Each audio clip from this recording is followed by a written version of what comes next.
still remember the weight of that telegram in my hands. 43 words that changed everything, and I never even opened it in time. My name is Arthur Webb.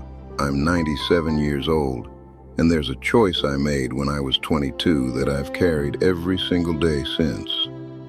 It was the summer of 1950, and I was working at my father's hardware store in Portsmouth, Virginia.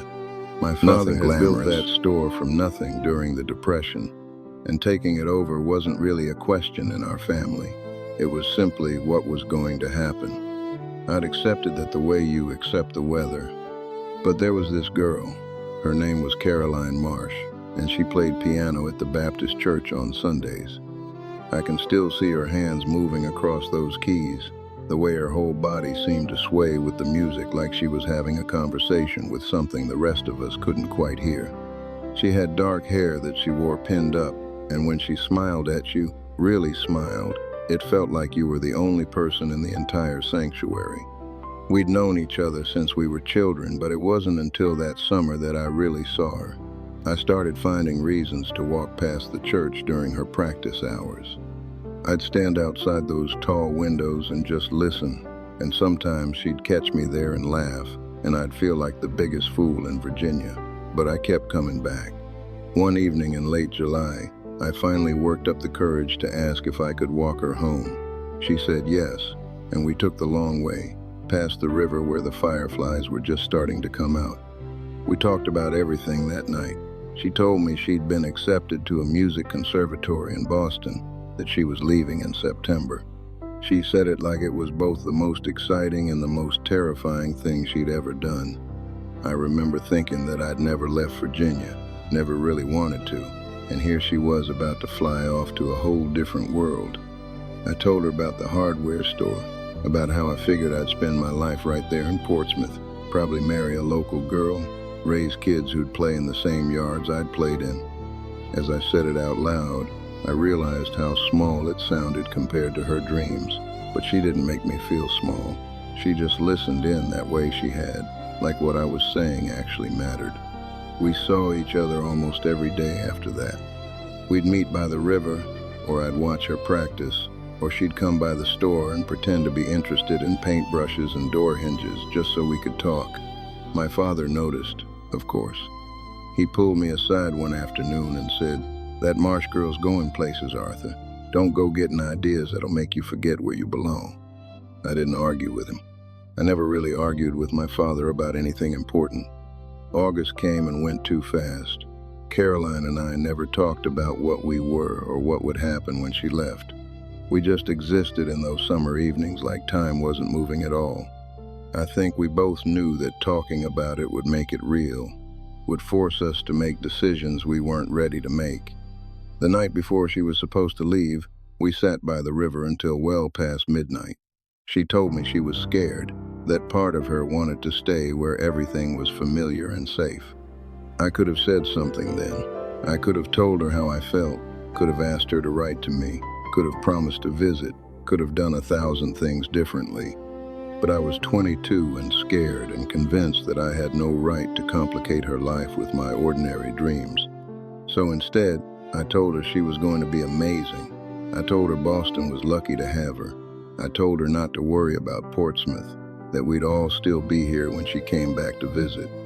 I made it easy for her to leave and easy for me to stay, and I told myself I was being noble. She left on a Tuesday morning. I didn't go to the train station.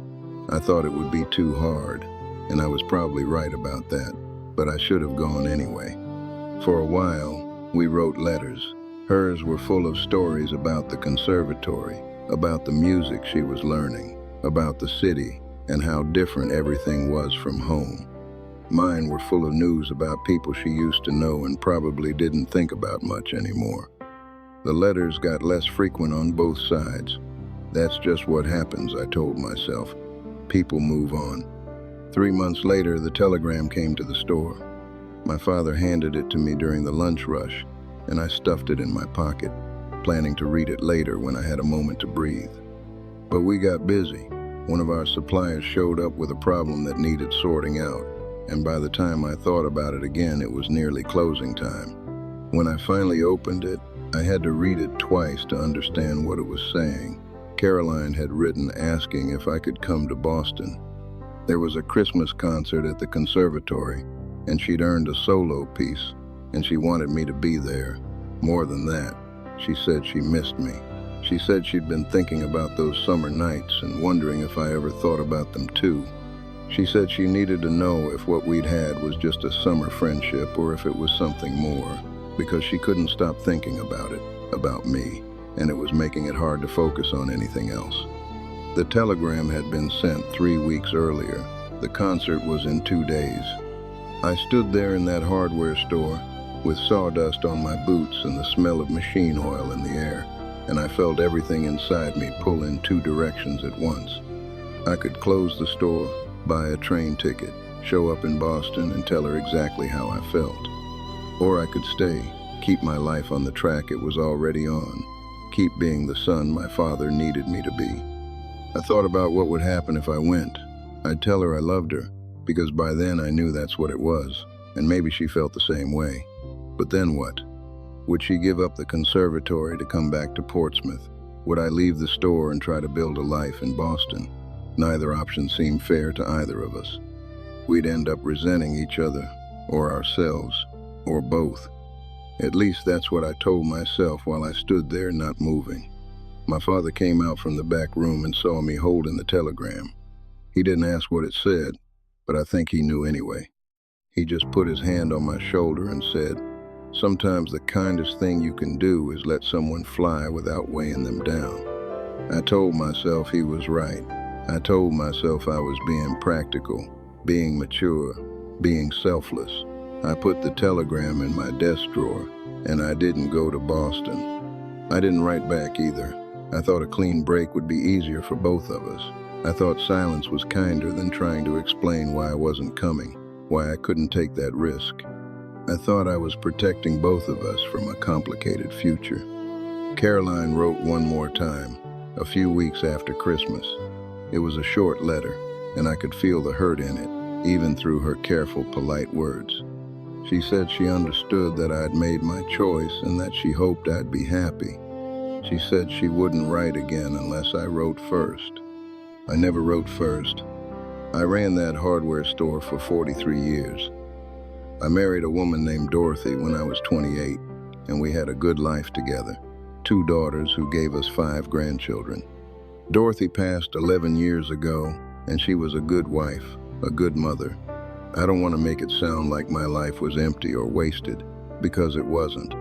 There were plenty of happy times, plenty of moments I wouldn't trade for anything. But there's always been this shadow, this wondering. I'd see someone playing piano, or I'd hear a certain piece of music, and I'd think about Caroline. I'd wonder what would have happened if I'd gotten on that train. I'd wonder if loving someone enough to let them go was really love at all, or if it was just cowardice dressed up in noble clothing. About 15 years ago, my daughter helped me get on the internet.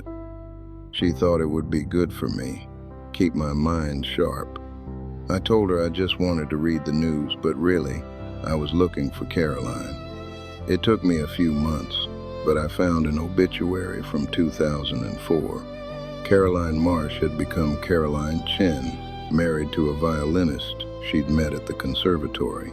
They'd had a son. She'd taught music at a university in Massachusetts for 30 years. The obituary mentioned her love of Chopin, her garden, her grandchildren. It mentioned that her husband had passed 2 years before her, and that she'd never quite been the same after. There was a photo with the obituary. She was in her 70s, and I could still see the girl from the river in her face, in her eyes. She looked like she'd had a full life, maybe even a happy one. But I couldn't help wondering if she'd carried the same questions I had, if she'd ever thought about that telegram, about what might have happened if I'd shown up in Boston. If she'd understood why I didn't come, or if she'd spent years thinking she hadn't mattered enough.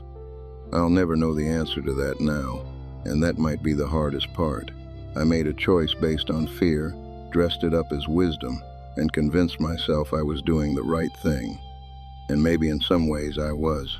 Maybe we would have struggled. Maybe it would have fallen apart. Maybe we would have ended up making each other miserable.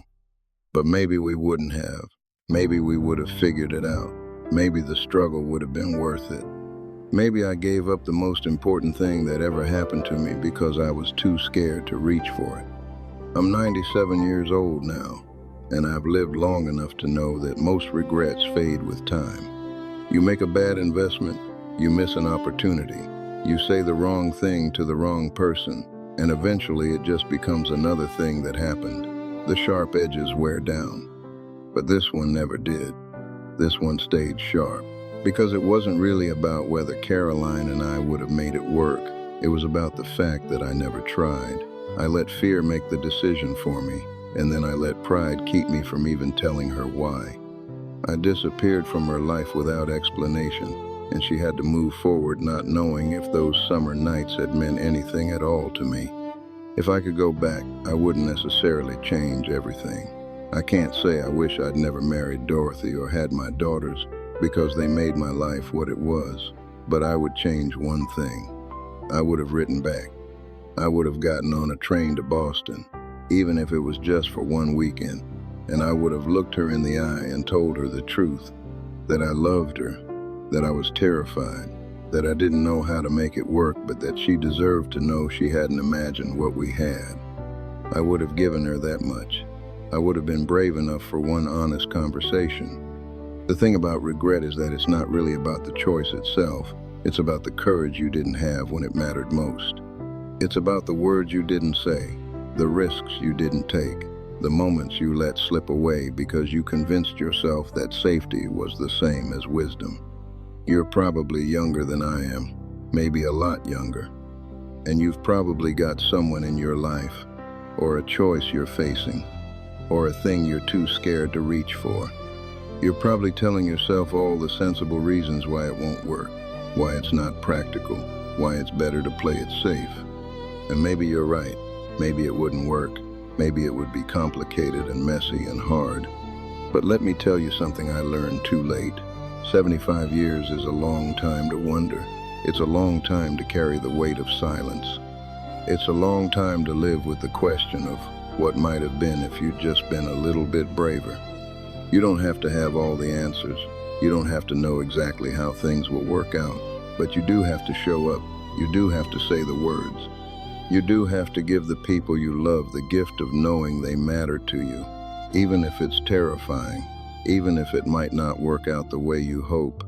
Because in the end, the things we regret most aren't the chances we took that didn't work out. They're the chances we never took at all. They're the telegrams we didn't answer. They're the trains we didn't board. They're the words we kept locked inside because we thought silence was safer than the truth. I'm 97 years old, and I'm telling you this because I can't go back and fix my own mistake. But maybe you can avoid making the same one. Maybe you can be braver than I was. Maybe you can show up for the moment that matters and trust that whatever happens, at least you'll know you tried. Don't let fear decide for you. Don't let the years pile up with that weight on your shoulders. Just get on the train.